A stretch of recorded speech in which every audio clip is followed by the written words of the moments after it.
the NexGen story. 2014, we made the discovery, and since that time, we now hold the title for 17 of the best 20 intercepts ever for a uranium discovery in the Athabasca Basin.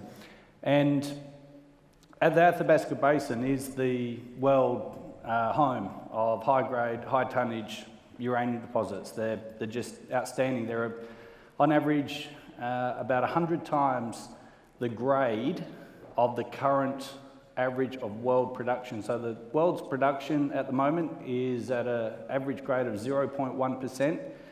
In the Athabasca Basin, the mega deposits average about 10%. Now at NexGen here, we have one that's 350 million pounds large. We have an inner core, high-grade core, of approximately 180 million pounds at 18%. So it's like 180 times the world's average grade of production. So it's a phenomenal asset, and what sets it apart in the Athabasca Basin is its technical setting. It's uniquely 100% on land. There's no surface water on top of the project. And it's 100% in the basement rock. So that's the real hard crystalline basement rock.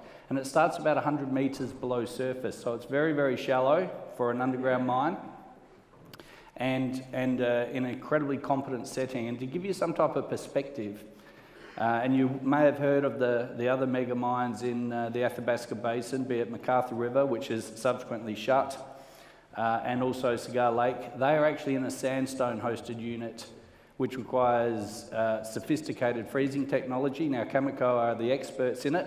They do an incredibly good job.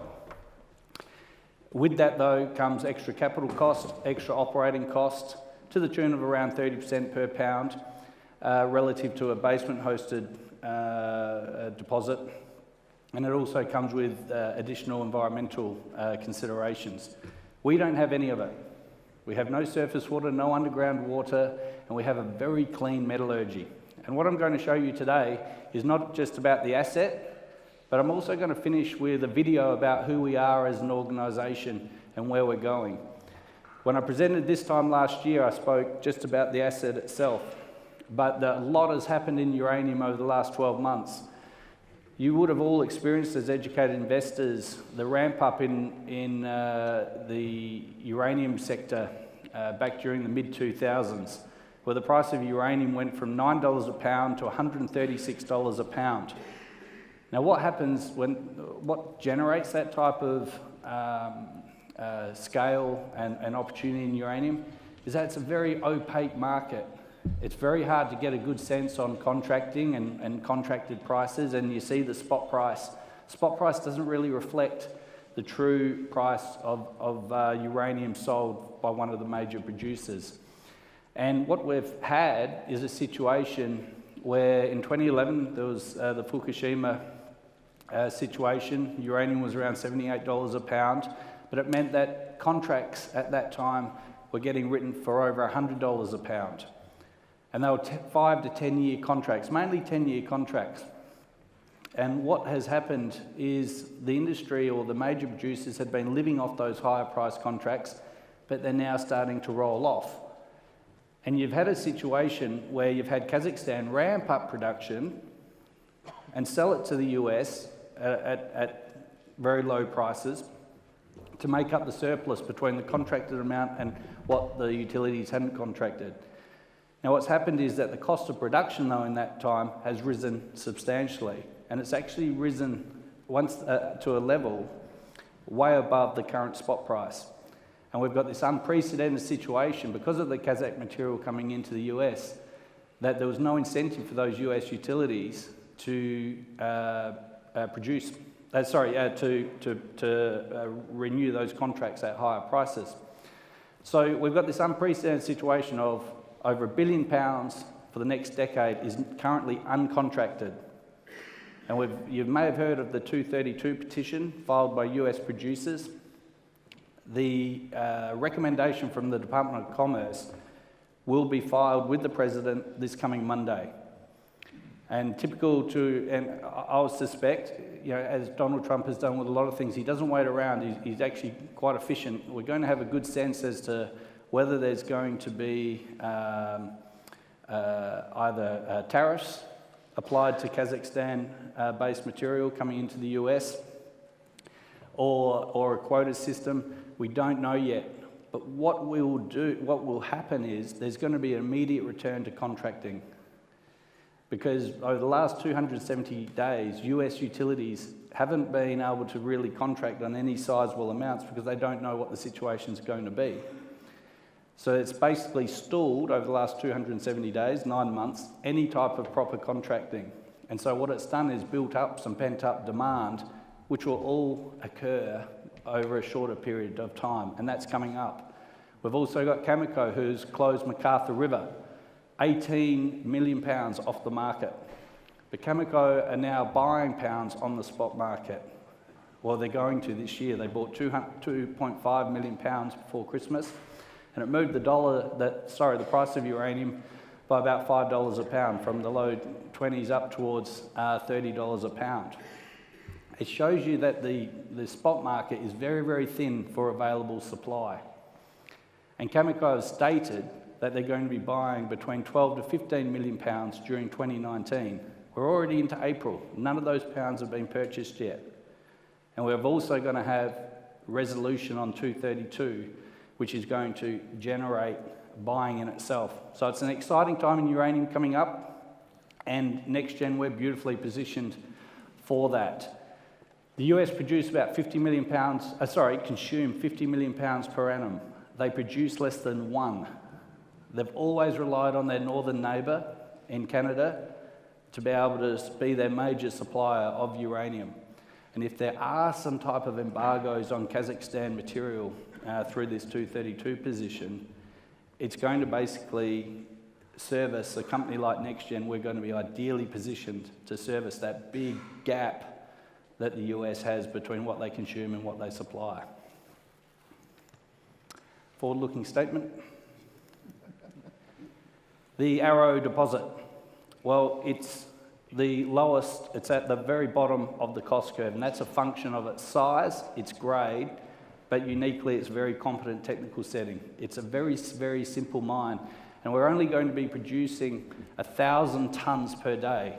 Like, it is a very tiny mine. The actual footprint, land surface footprint, will be less than 1.5 square miles, and yet it's going to produce close to 30% of the world's production based on 2018 production numbers. We actually predict very confidently when our project goes in production, which we reasonably expect will be during the 2020th decade, that the production profile of the current producers is actually going to be coming off. And the actual contribution that NexGen is going to make to the world uranium supply is actually going to be closer to 30-35% based on the forecasted numbers. We'll be highly influential as a world supplier of nuclear fuel. With respect to the costs at the bottom of the cost curve, we've actually assumed a very high cost per tonne. So these numbers that we've shown you, and we are showing you in our pre-feasibility study that was compiled by independent engineering firms, has actually taken the highest cost mines in Canada and applied it to our project, and yet given a function of the grade and the relative technical simplicity that we have, the actual cost per pound is going to be the lowest in the sector. I mentioned before this high-grade core. This is where we're starting, and this is what the PFS mine plan is only based on. You can see all the uranium and the resource outside of that PFS mine plan. There's plenty of it, and we're still trying to define exactly what it is. But we already have a monster on our hands, and there's no sense really drilling out this project any further until we're actually in production. Now, for the gold bugs in the room, to give this some type of context in a gold sense, it's approximately 13 million ounces at an average grade globally of around 75 grams per tonne gold. That's it's gold equivalent. Like, there's no project like that on the planet in gold. Copper, the copper equivalent of 100% copper is roughly 7% uranium. And I mentioned earlier we've got an inner core of 180 million pounds at over 18% uranium. It's a geological phenomenon. Now, with respect to top producing mines in the world as it currently stands, this is where Arrow is going to stand out. It'll be the #1 producing mine when it does go in production. We've got Cigar, MacArthur, well, MacArthur's now erased, it's on care and maintenance. We've got Cigar Lake at 15.3 million pounds, but here's the profile here. And this mine in Canada, in Saskatchewan, the #1 jurisdiction in the world for permitting and developing a uranium mine.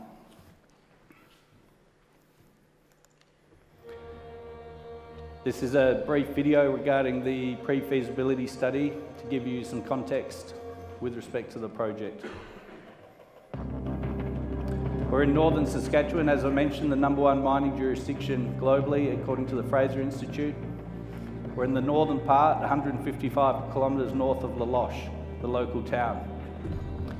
Our land position here is the most dominant in this part of the Athabasca Basin. We've rarely tested it, and it's within the location of a previous uranium mine, which the community and the province had a very good experience with. That's our all-weather highway going into our project, so our project is development construction ready. As you can see, a very flat topography there, and this is the mine footprint, less than 1.5 square miles. Now as we move underground, here's the deposit. That's roughly 2.5 times the size, vertical extent of the Empire State Building. Very, very large. The green chambers you see there is our proposed underground tailings management facility.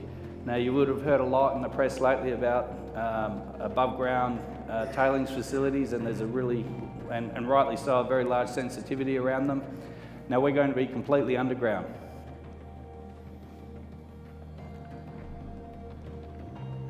Very base, like standard long hole stoping extraction, nothing very sophisticated at all. You could build a cathedral underground where we are. It is, the rock is so competent.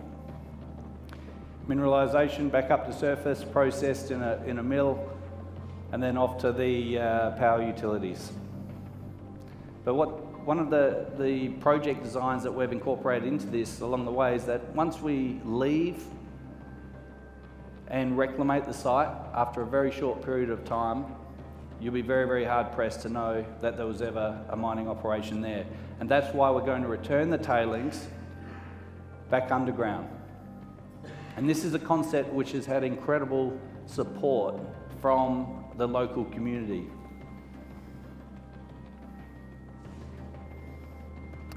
As I said, it's still open in every direction. We're yet to fully define this deposit.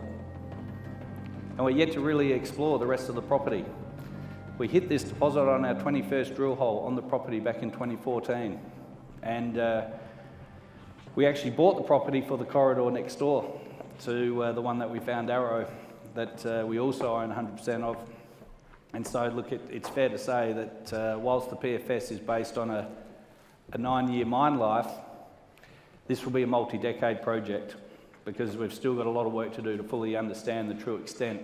But in the interim, we know we've got a monster, and it's going to produce an after-tax payback of $3.7 billion. One of the things I would encourage you to look at in our presentations is to see the consistency between the PEA and the PFS, and that the PFS has really improved on the PEA.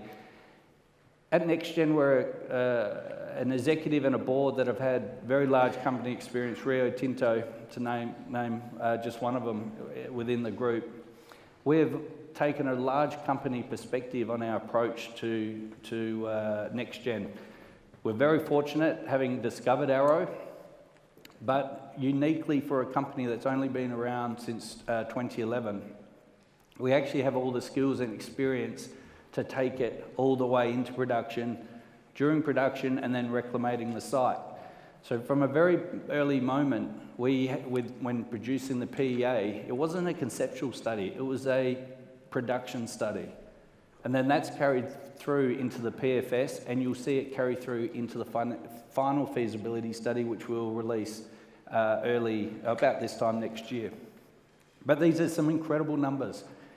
Assuming a $50 a pound price for our uranium, which we are very confident we could get with utilities if we were to sign the contracts today, based on our discussions with them, it produces a 56.8 after-tax IRR.